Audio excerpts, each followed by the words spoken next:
চতুর্থী রাতে আমরা গেছিলাম অর্জুনপুরে। আমরা সবাই ক্লাবের পুজো দেখতে, মানে যেটা এবার খুব ফেসবুকেও দেখছিলাম বা ইউটিউবে ভাইরাল হয়েছে, তো সেই জন্য আমরাও বেরিয়ে পড়লাম।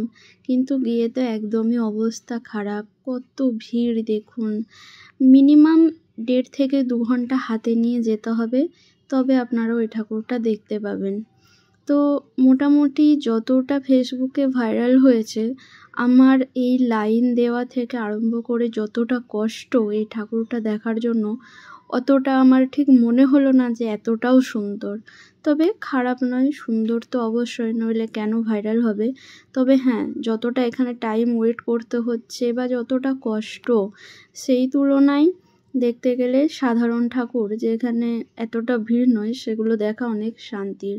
মানে এইভাবে ঠাকুর দেখে আসলেই মানে কোনো মজা নেই, শুধুমাত্র ভিড়, বাঁশির আওয়াজ, এছাড়া আর কিছুই না।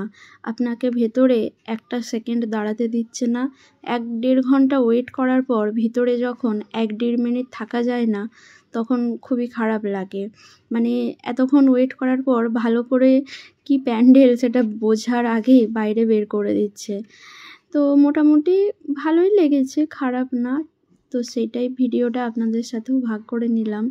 অনেকে হয়তো আরও ভালো ভিডিও করতে পেরেছে, কিন্তু মানে চতুর্থীর দিন আমরা যখন গেছিলাম এতটাই ভিড় ছিল, মানে ভিডিও করার মতো কোনো অবকাশ ছিল না।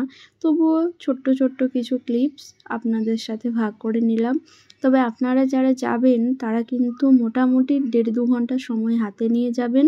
আর একটা আমাদের এক্সপিরিয়েন্স আমরা বলি, বাইক পার্কিংয়ের প্রচণ্ড সমস্যা হচ্ছে, মানে ওখানে প্রচুর জ্যাম হয়ে যাচ্ছে রাস্তায়, তো সেটাও একটা বড় প্রবলেম। সেসব কথা মাথায় রেখেই যাবেন।